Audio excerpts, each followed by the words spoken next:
Are we ready with the next witness, or do we need a few minutes? Judge, the task should be completed that we previously talked about. I just want to check on that, whether we do that in between direct and cross or whether we do that now. I guess I'll defer to Mr. Hahn and Your Honor. Well, Mr. Hahn, would that have any, what we've discussed, have any, I guess, bearing on your direct examination? No. All right. Then my preference then would be to go ahead and do the direct examination. We'll take a break after direct examination, and we'll go from there. So are you ready with Officer Vang? Yes, Officer Mark Vang.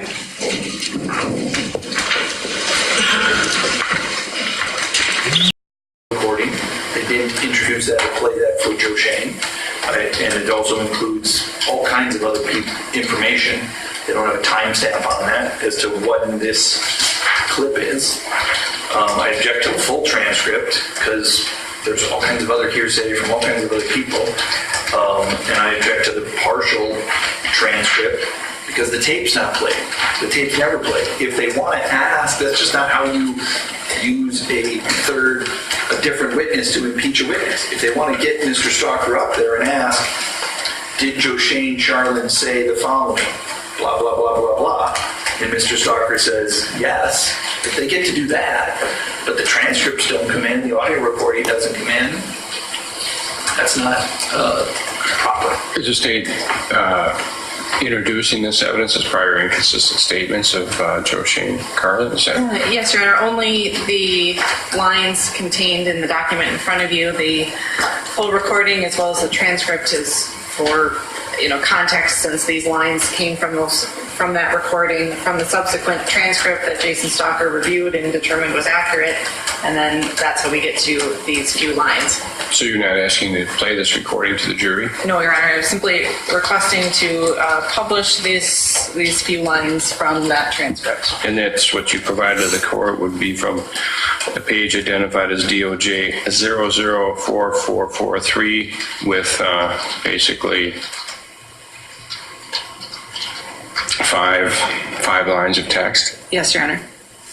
And again, it's our objection. First off, the witness on this exhibit, which I believe the state's going to mark as Exhibit 346B, it's not Jason Stalker that's asking the question. And so there's hearsay evidence from a different officer.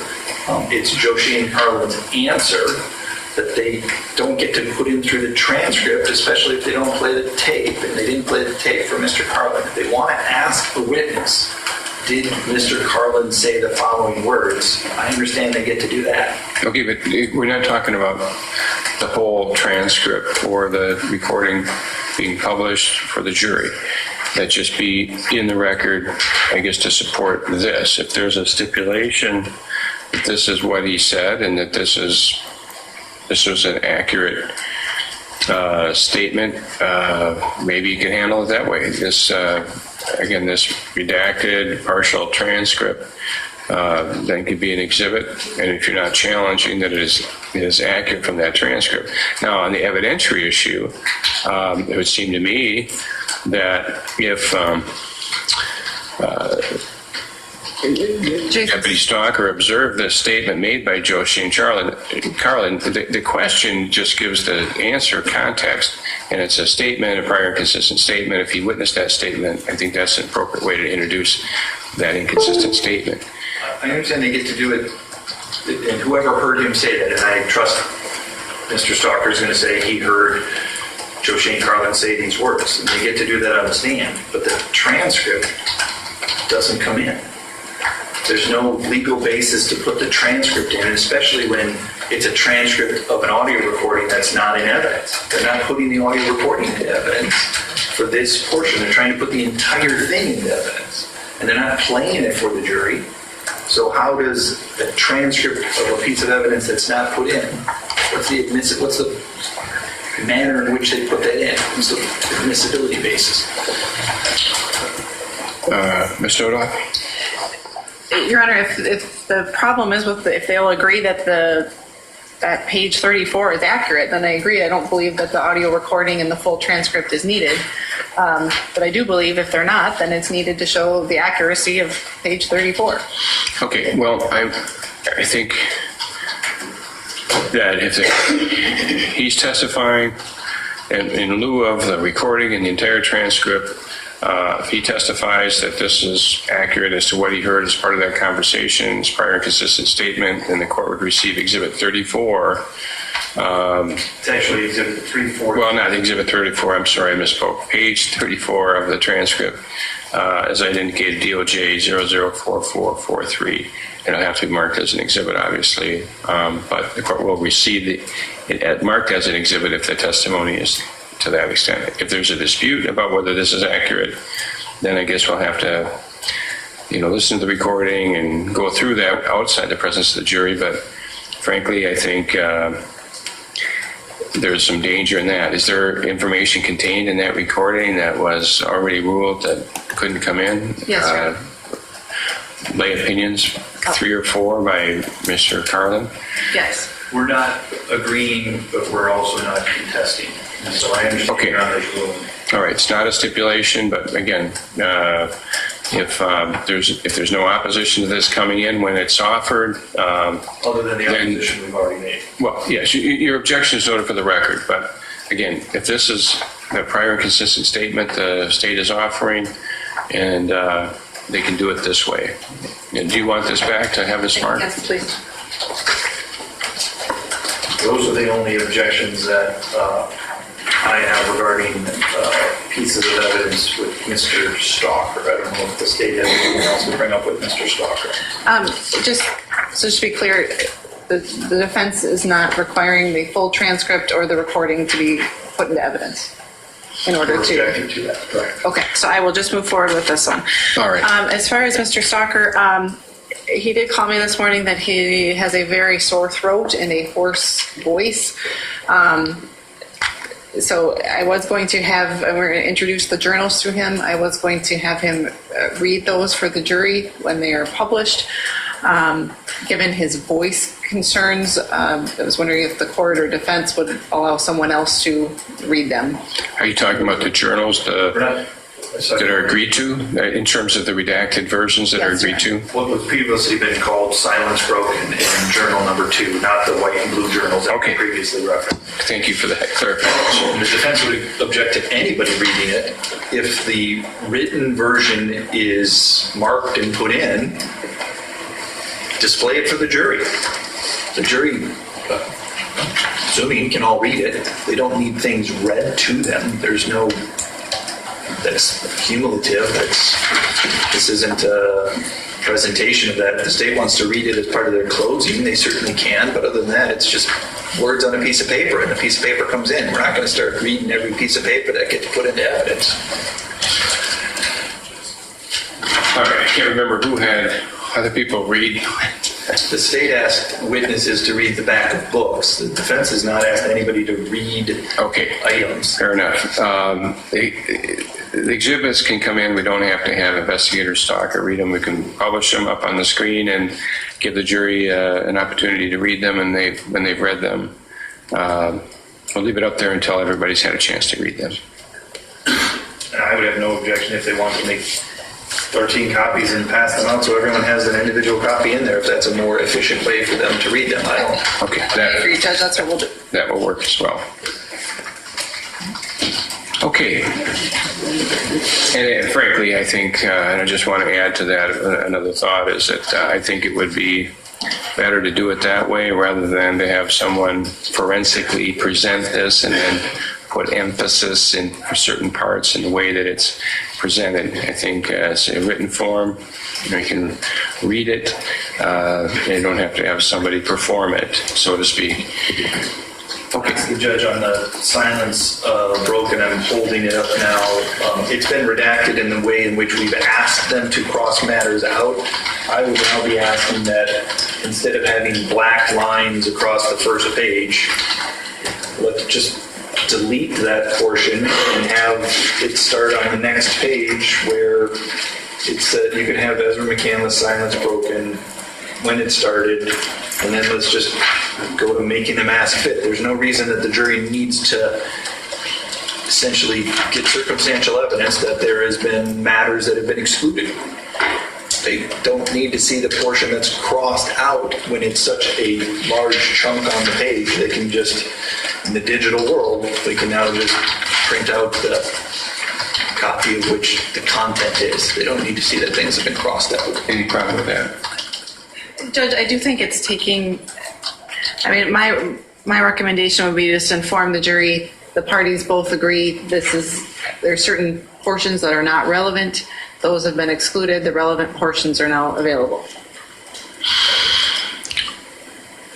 All right, and that's the way I think I'm going to allow that to happen, and I will tell the jury that they are not to speculate, that parties agree that what is redacted is irrelevant, inadmissible, and they should not, speculate as to what that might be. So, Understood. okay. I believe that's on Mr. Stalker. Mr. Vang is their second witness, and I believe there's some matters that they'll want to take up with Mr. Vang, whether we do that now or whether we do that after Mr. Stalker. My only request about doing it now is it involves the playing of the recording, and so that might be something that I'll just defer to Your Honor. You want to take it up now or later? Well, how long do you anticipate the testimony of Investigator Stalker? If we can get, if it's going to be short, then I hate to get the jury, have them go back out so quick. Mine won't be very long. And then, okay, so how long is the recording with Officer Vang? My understanding is the state intends to call Officer Vang. They intend to elicit statements that Ms. McCandless made to Mr. Vang. There is a recording of that conversation at the Eau Claire Police Department. The recording lasts 55 minutes. There are several stretches during that recording where there's just 5 to 10 minutes, and I'm just somewhat, it's very, of Ms. McCandless just sitting alone in a room. And so if we're looking for efficiency, I could have Mr. Maxey go and watch it now and try to at least put timestamps so we don't have to sit here while somebody just sits alone unless the state wants to play the whole thing. I'm just trying to be efficient. I know the state has some other objections to my playing of the tape, and so I know that they have objections under the rule of completeness. So, but those are the issues. Well, what is the state intending to present? Again, I have no idea what the evidence is. Judge, my intention, because of, as has been stated, efficiency is to just elicit testimony about the information that the defendant provided to Officer Vang and not play the 55-minute video. It was defense who suggested that they are going to play the entire video, and I think that there are a couple issues. It's a 55-minute video, which is going to take up a lot of time to cover information that I've already elicited during direct examination. There are, I haven't reviewed the video and noted specific instances of areas that can or cannot come in because I was not intending to play the video. And I think defense counsel would agree they haven't done that either, to note certain portions which may be inadmissible or which may be a waste of time because they're just the defendant sitting in a room by herself, not being interviewed, not providing any statements. I think just because the state intends to introduce information that is admissible about that interview doesn't open the door for the entirety of the interview to be played. And I'm referring specifically to State versus Eugenio. That is 2019 with second 391. It's a 1998 case, specifically paragraph 41. And I'd be happy to task Mr. Maxey with watching it to try to find out the times where there's no content provided, that there's no words that are provided, and so we can take those out. But I don't want to, she's in the room crying. My interpretation is she's in the room crying. I don't know if Your Honor thinks that that's part of the context. I can't tell you right now because I don't know what Mr. Vang is going to testify about, right? Until Mr. Vang has testified and said what he's going to say, and I'm not in a position to respond to say, yeah, this is how this goes in towards that. And so we might need to take a break after he testifies. Is there a witness ready right after Deputy Stalker other than Officer Vang? No, Judge. Then I guess it would just seem that rather than to spend, have the jury sit out for an hour while you're doing that, just to, play portions of the video. I think that would keep things moving better than to spend a whole lot of time going through. You've listened to it, Mr. Nelson, correct? Yes, I And listened. Mr. Hahn, have you listened to the whole thing? Yes. Is there anything in the video that the state believes is inadmissible or unfairly prejudicial to the state? I can't point to anything, Judge, with the caveat that I intended to introduce the testimony, not the entire video, so I didn't take specific note of different areas, but there's nothing that comes to mind. I've watched it a number of times over the last couple of days. Just so it's clear for the record, there's a recording that has been provided to us, and there's 4 different clips. The first clip is 55 minutes, and that clip is the clip that we're talking about. After that 55 minutes, there are additional recordings of Ms. McCandless in the room with Mr. Mengel, Ms. McCandless in the room with Mr. Vang again, Ms. McCandless in the room with victim witness. So the whole recording is about 3 hours long. And so we're already saying, look, we'll just do the first 55 minutes where she's interviewed about the John Hanson matter. All right. Well, given the overall picture here and the time that's going by, I think we're going to spend more time arguing about it. I'm just saying that 55-minute clip can be played. It's not going to be transcribed by the reporter. If you want to have Mr. Maxey look at it while we're taking up Deputy Stalker to limit how much the defense wants to play, I'd appreciate you doing that. If you just give me a moment, I'll go and All right, why don't you go ahead and do that, and then I'd like to get the jury going. Judge, I think Yes, while before... we're doing that, Ms. McCandless has asked to use the restroom, so she could do that. Okay, then perhaps while we'll Mr. take a brief Nelson- recess, and then... Judge, there is one more quick issue on that topic. There is personal information that's included. I think some telephone numbers, so perhaps Mr. Maxey can look for those and pull those portions as well. agreed. Okay. And I might just press pause, I might just mute it during that certain time frames rather than try to, these videos are not always the easiest to find a stop and start point. All right, Yeah. well, and you may want to... Well, just be careful about those phone numbers, okay? Yes. All right, we'll recess for 10 minutes. 17. Yes, I misspoke, but that's the idea, is that I would, rather than ask the witness questions, that I would just say, Judge, I'm going to stop it here, I'm going to start it here because there's no, Mr. Vang is in the room, there's no questions being asked of her. Does that sound appropriate? So if I have this right, you're going to go ahead and do that, be playing these during cross-examination now, and then you are going to make a thumb drive containing those portions of the audio recording. I will make a thumb drive including the entire recording, and we'll make the sheet that Your Honor has, sorry for pointing at you, Exhibit 683B, which is the the table of contents for the portions that were played. As best as I can, the version that I have on my computer, and I think it's the same version that the state has, doesn't give me the time as I'm sliding across. It just gives me 1-minute tick marks. Okay. So I'm not going to be able to hit second marks. All right, well, my understanding is that it's being condensed to save time and Agreed. not waste time, but there's nothing particularly prejudicial, so if you do miss a little bit, it's not going to be a big problem. Correct. I would probably err on the side of playing 30 seconds when she's in the room alone rather than start it up too late when there's content being provided. Yes. All right. All right, and Mr. Hahn, is that your understanding of your understanding? Yes, Judge. The index, I think this is defense counsel's intent. That's just a guide for completion of the record, not something that would go to the jury or be published or be even marked as an exhibit. Unless it's just a sub-exhibit, that's fine. Okay. However Your Honor wants to handle it, I think we should it should be part of the record. All right. But I agree, it doesn't need to go to the jury. The second portion, again, the recording is 55 minutes. I'm trying to condense it.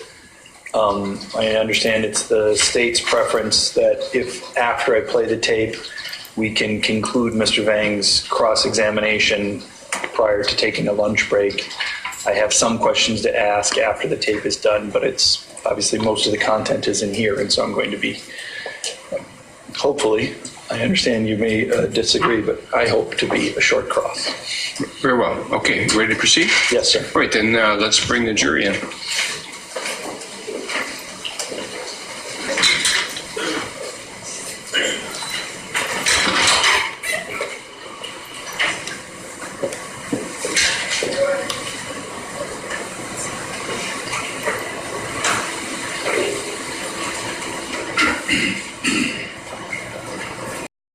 Was that, if you know? Jason Mangles. Did the defendant describe to you the relationship at that time between her and Jason Mengel? She did. What was that relationship? Boyfriend and girlfriend. Was that both at the time of the incident as well as at the time of the interview? Yes. Was Jason Mengel home at the time of the incident as described by the defendant? No, he was not. Was there anybody else besides John Hanson and the defendant at the Broadway Street address, according to the defendant, when the incident occurred? No one else was home. And you said it started at the kitchen counter, is that correct? Yes. And you said that the defendant stated John Hanson grabbed her by the throat, is that right? Yes. Did the defendant describe what John Hanson did while grabbing her by the throat, according to her? That he squeezed her throat, which caused her pain, had a hard time breathing, and caused her to cough. Did the defendant tell you whether or not she told John Hanson to stop? She did not. She did not tell you, or she did not tell him? She did not tell him. Did she tell you whether or not she tried to fight John Hanson off? She told me she did not. Did the defendant tell you what she did immediately after John Hanson, according to her, grabbed her by the throat? She placed her hands on his wrist. Did she push herself away or back away? She told me she did not. What did, according to the defendant, John Hanson do next? He released his grip, and then she backed away, and then he then put her in a headlock. According to the defendant, what did she do next?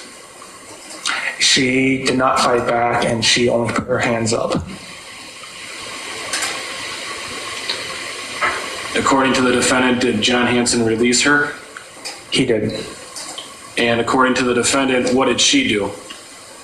She went and sat down on a couch. Again, according to the defendant, what did John Hanson do at that point? He acted like nothing happened and did not apologize to her. According to the defendant, did Jason Mengel ever come home?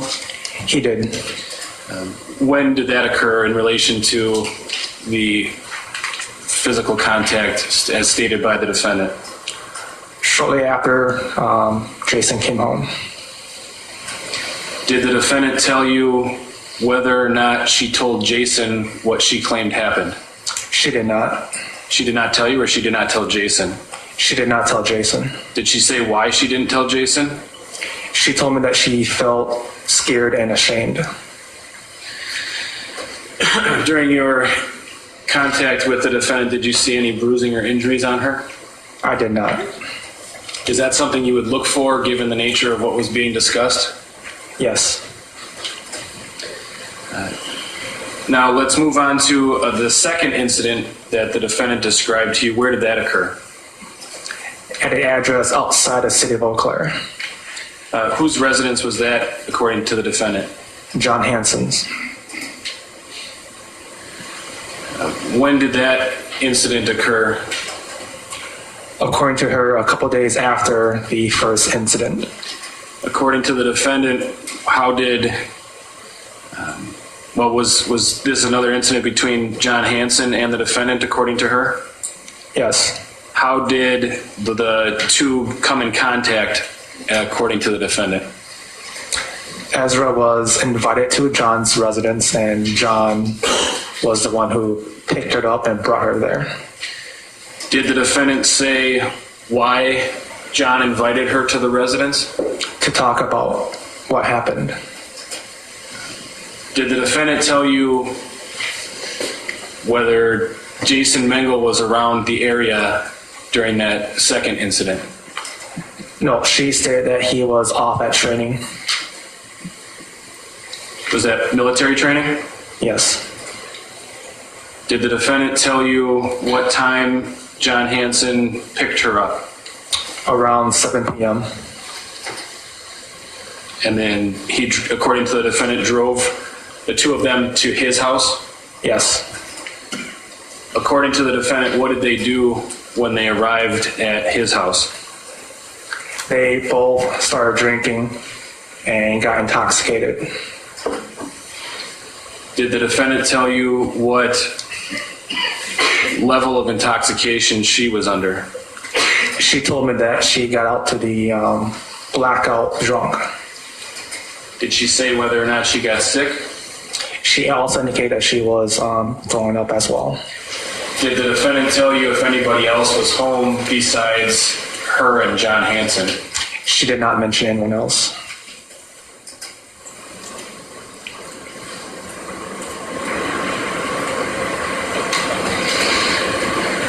What did the defendant tell you happened next? That John brought her up to his room, where he then turned the lights off, and they were now both on his bed. Did the defendant tell you whether she was still sick at that point in time? Yes, she indicated that she was still throwing up at that time. What did the defendant tell you happened next? She felt someone lay on top of her. Was she able to tell you who she thought that person was? She believed it was John, even though the lights were turned off. What did the defendant tell you happened next? That sexual intercourse took place between her and John. Did the defendant tell you what, if anything, according to her, John said to her during that sexual intercourse? That he told her to be quiet and to be a good little girl. Did the defendant tell you that she eventually fell asleep? Yes. And did she tell you where she woke up? She told me that she woke up in John's bed with John laying next to her. Did she say anything about the clothing that she was wearing according to her?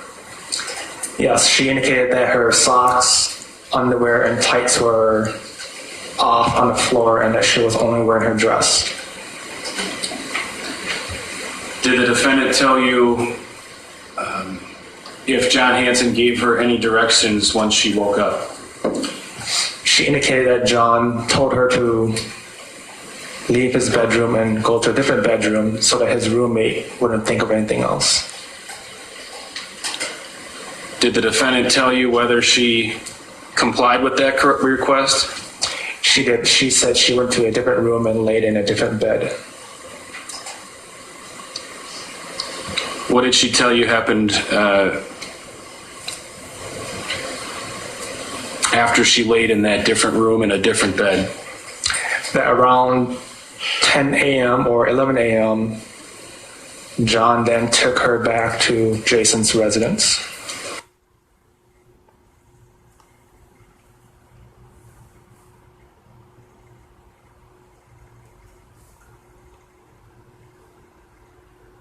Us to the third incident as reported by the defendant. Yes. What did the defendant tell you happened when she and John Hanson pulled up to Jason Mengel's residence? That John realized that Jason was not home, and that John told her to go upstairs to Jason's room with him. did the defendant tell you if John, according to her, gave her any other directions other than to go to the room? Have you had an opportunity to either review in live, real time from outside of the interview room, or review recordings of the interview when Jason was in the room? I have. And is that which one of the two, in live time or after the fact? Partially real time and after the fact. Now, during the time that Jason was in the interview room, did he ever offer to step out and allow the defendant to have privacy? He did. What did the defendant say? She wanted him to stay in the room with her. Now, when you were interviewing the defendant, you said she was being, at that point, considered a victim, right? Yes. Did you tell her that she had to talk to you?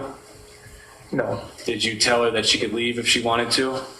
Yes. Did you tell her that she could tell you she didn't want to answer a specific question, one or another? Yes. Okay, and you kind of told her that she was able to control whether she was involved in that interview or not, correct? Correct.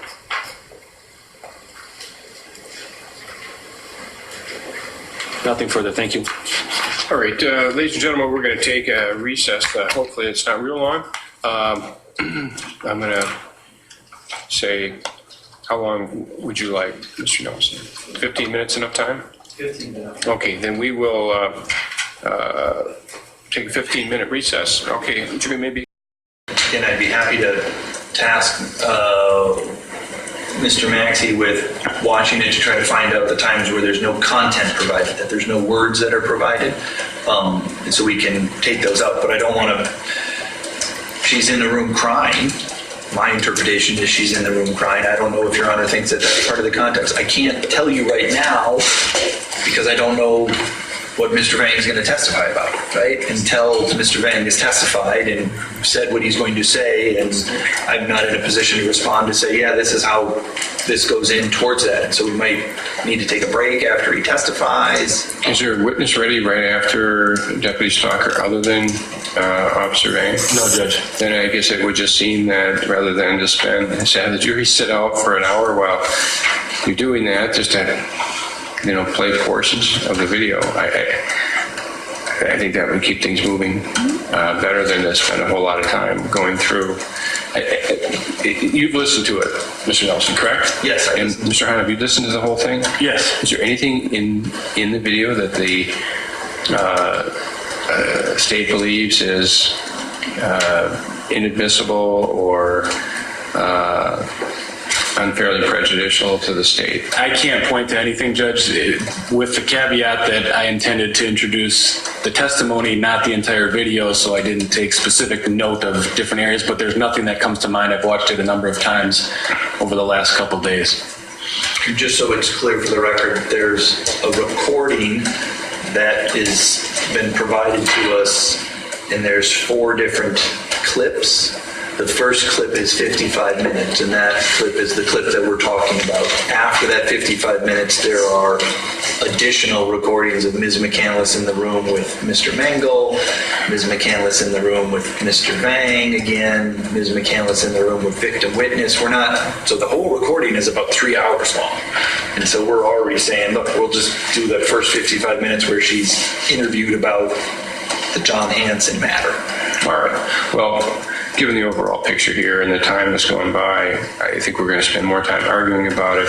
I'm just saying that 55-minute clip can be played. It's not going to be transcribed by the reporter.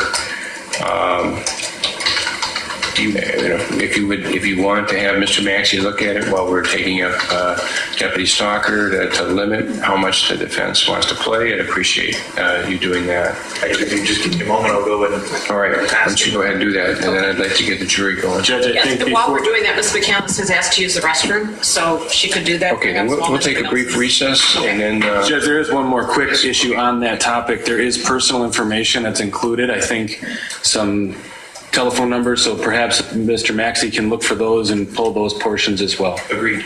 Okay. And I might just press pause, I might just mute it during that certain time frames. rather than try to, these videos are not always the easiest to find a stop and start point. All right, well, and you may want to, well, just be careful about those phone numbers, okay? Yes. All right, we'll be recessed for 10 minutes. So after you sat down and John acted like everything was okay, what happened after that? Jason came home and John got up and he left. Okay. How long was it when you sat down until Jason got home? It wasn't very long, got home shortly.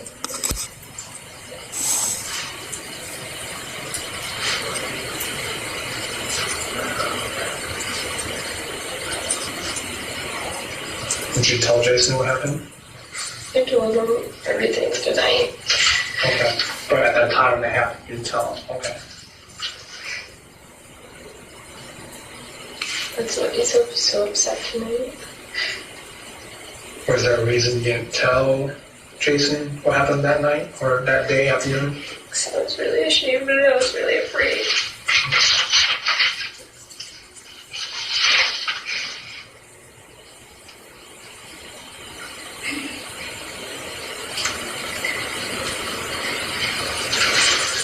When this incident happened, did John touch anywhere else or you didn't get permission to? Did he do anything else to you? Did he...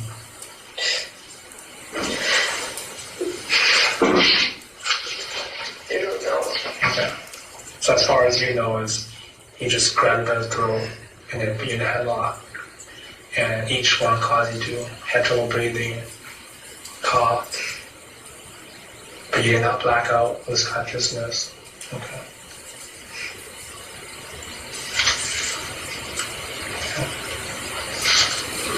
So after John left and Jason came home, John left. The second incident happened, that was at Josh's place, It's at John's house. John's house. When did that take place? Was that the next day, the same day? It was, I think it was a couple days later when Jason had to leave for drill because he's in the army. Okay.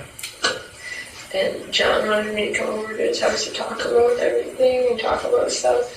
And he bought wine and things.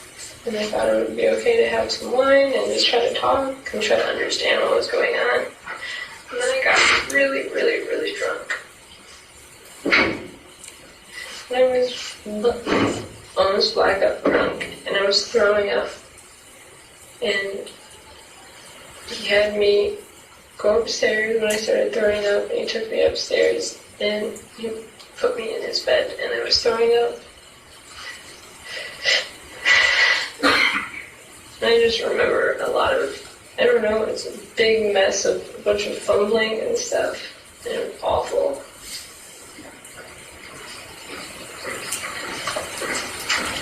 When you were in John's room, was the light on, light off? It was awful.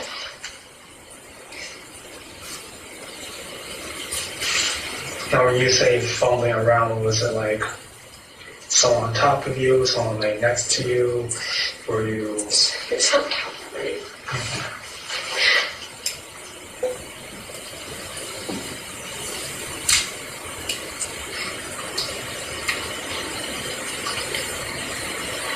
Did you for sure know it was John, or that it was just someone on top of you?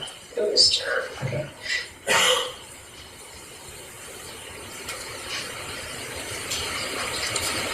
When you felt this, what happened next?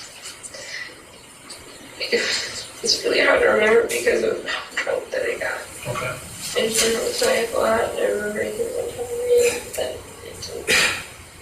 I was too drunk, and like things were, I don't know if things weren't working for him or something. Mm-hmm. And then I fell asleep.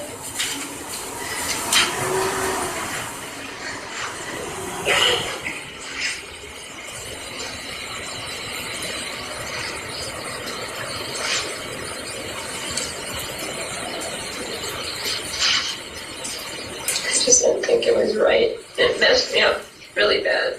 Okay.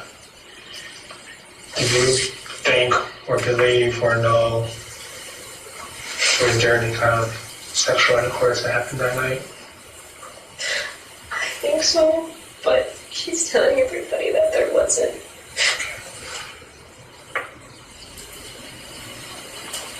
And that's why Josh is being very productive about it.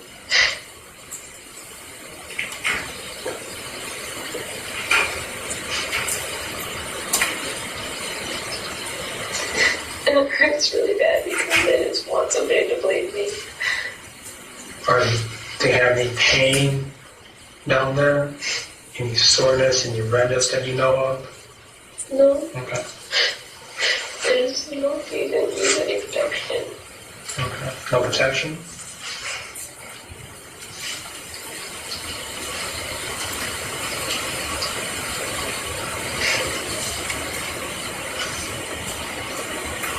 Did you fight, scratch, kick, or anything like that that you remember of? No, Did you say try to get off? No? Or did you try to he hold you down by force, or even anything like that? not much of a thing. So after you fell asleep and you woke up, you know where you were when you woke up? Where were you? I was in John's bed.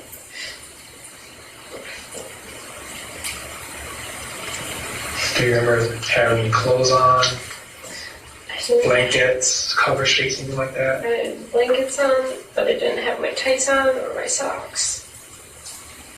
For the admission of Exhibit 683, which is a recording of the first 55 minutes of Mr. Vang's interview of Ezra McCandless on February 26, 2018. No objection. Exhibit 683 will be received.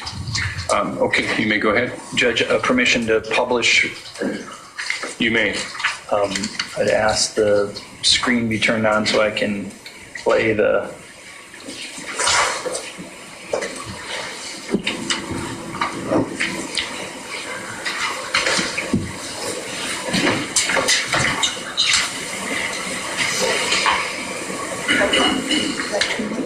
That's fine. Press play, Your Honor. It's beginning from the start.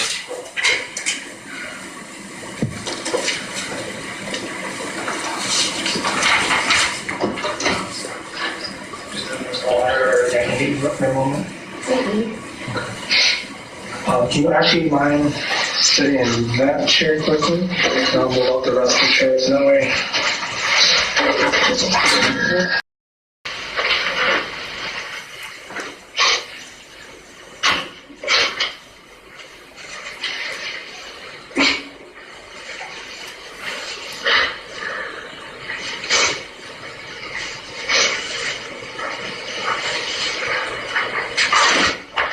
Take my trash can, so I'll just move to my table. Are you okay with that? Okay. Can we find out soon if Jason can come here? Yeah, I can call my partner and see where they're at. I don't know if they're still talking or not, so I will call him shortly and see if he can come here, okay? Last he left off, he told me that John brought you back to Jason's place, and that he told you to go upstairs because he gets off of that. When you say, he gets off on it, what do you mean by what happened up in Jason's bed?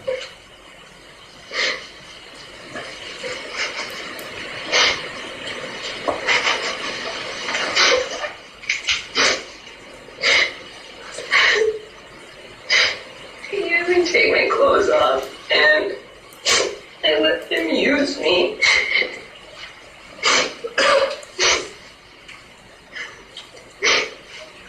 And I regret it so much. I didn't want that to happen. So wrong.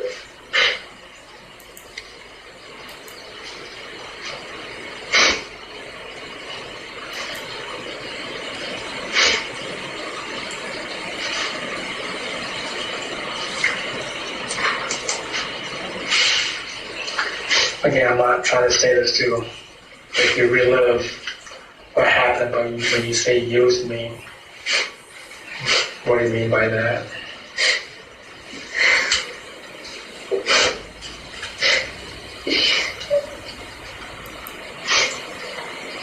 he performed oral on him, and then he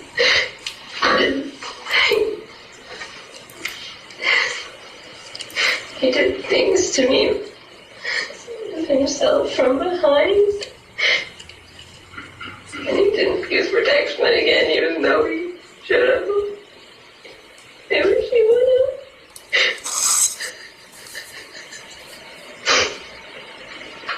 He's like, okay.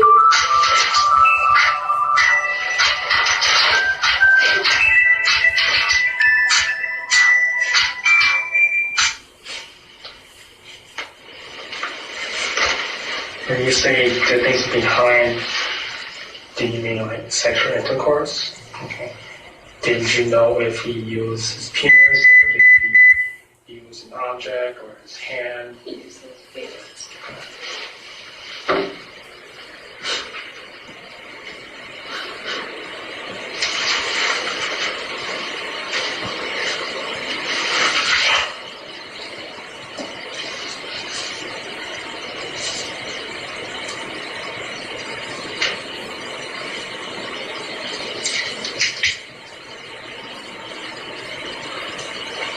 You mentioned earlier that you said you felt that you had to do this because of what happened prior to this, or? Yeah.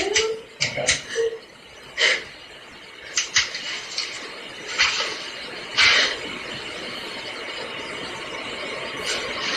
Do you know if you mentioned that he didn't use protection either time when it happened at his place and again at Jason's place? Do you know if he ejaculated inside of you, or?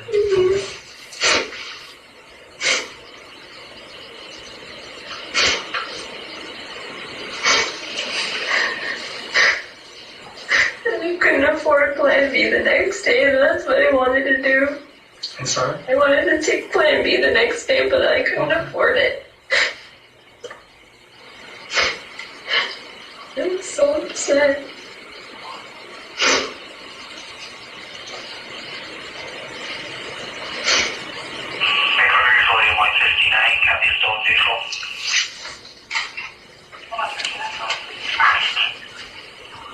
After this happened in Jason's room,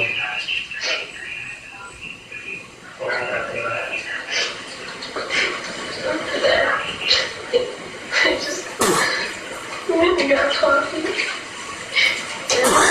And at the appointment, and I was really upset.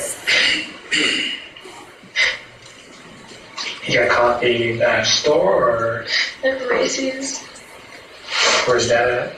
that's on Water Street. Okay. Racy's? You know how to spell that? R-A, I think C-Y-S.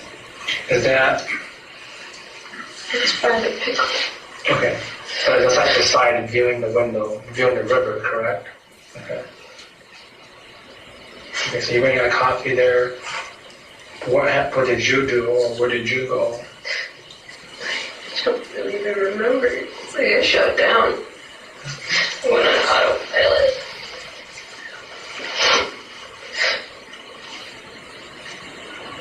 Did he come back to Jason's place, or did he go somewhere else? He went somewhere else.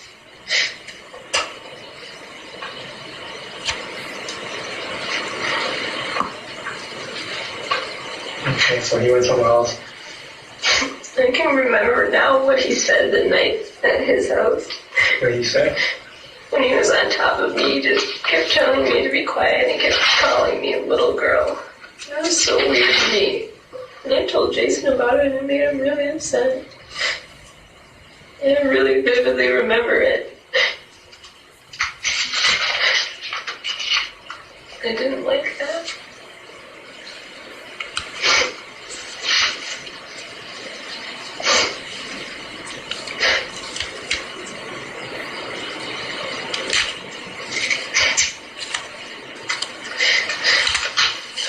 Can you see if Jason's coming from?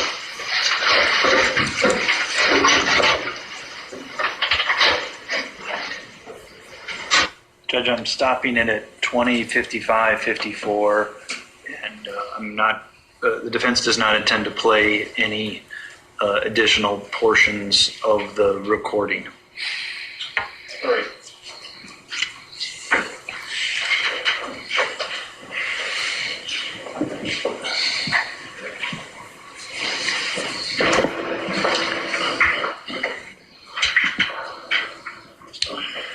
Mr. Vang, you were in the courtroom when the...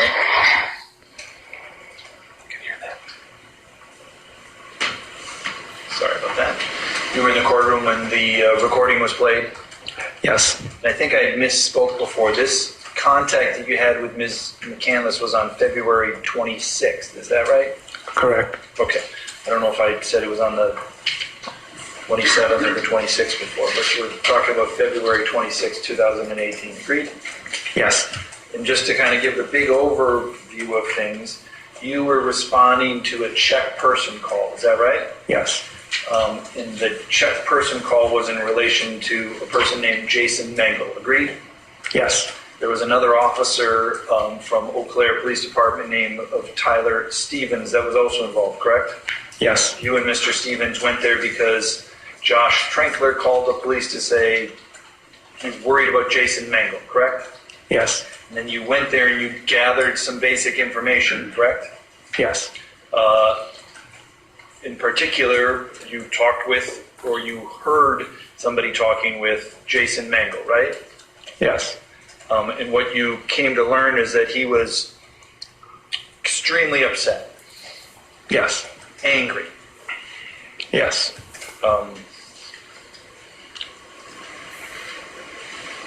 To some extent, Josh Trinkler had concerns about what he might do based upon his anger. Agreed? yes, And you, as part of that, then came to learn that the emotional aspect of this was Jason was upset about what he believed had happened to Ezra McCandless. Agreed? yes, So then Mr. Stevens stayed and spoke with Jason. Is that right? Mr. Mengel? yes, And then you, I don't want to say pulled aside, but kind of went to the side and spoke with Ms. McCandless briefly, right? yes, And asked her, basically, you're looking for the background to say what happened that made Jason so upset that Josh had to call the police about it, right? yes, And Ezra said, well, let's go down to the station and we'll talk about it then, correct? yes, But Ezra wasn't the one that called the police. correct. All right. She was asked by you if she was willing to talk to you about why Jason was upset, right? Yes, And then she agreed to do so, right? yes, In the recording we just watched, I think there's a recording that lasts probably upwards of 3 hours. Is that fair to say? yes, about 3 hours, yes, You're in a room speaking with Ms. McCandless where you're gathering the facts that you can, right? correct. And then at some point, well, you're in and out of the room, but at some point you leave the room and Jason Mengel arrives and he's in there with Ms. McCandless, correct? Yes, Providing her comfort or care, those sort of things, correct? yes, Support, right? correct. And there's some time lag there where Ms. McCandless is waiting for other people to arrive. Is that right? Yes, Because you had told her there's a whole, is it a crisis response team that can show up and help women that are, that need support in these situations? yes, You had told her about that, is that right? I did. And then you reached out to those contact people, agreed? Yes, And you told them to come to the Eau Claire Police Department. yes, And then those two women, eventually two women arrived, correct? yes, And then between when you interviewed Ms. McCandless and the two women from the crisis response team, that's the time that Mr. Mengel was in the room providing Ms. McCandless with emotional support. Agreed? agreed. And then eventually the crisis response team is there, and that's all on tape as well, correct? Correct.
he bought wine and things, and I thought it would be okay to have some wine and just try to talk and try to understand what was going on. And then I got really, really, really drunk. And I was almost black. When you were in John's room, was the light on, light off? It was off.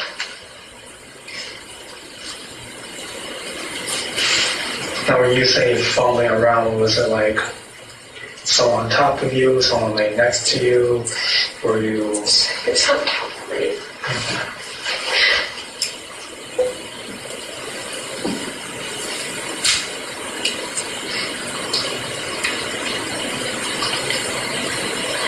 Did you for sure know it was John, or that it was just someone on top of you? It was John. Okay. Ezra McCandless from Stanley is accused of stabbing Alexander Woodworth 16 times in rural Dunn County back in March. McCandless is charged with first-degree intentional homicide.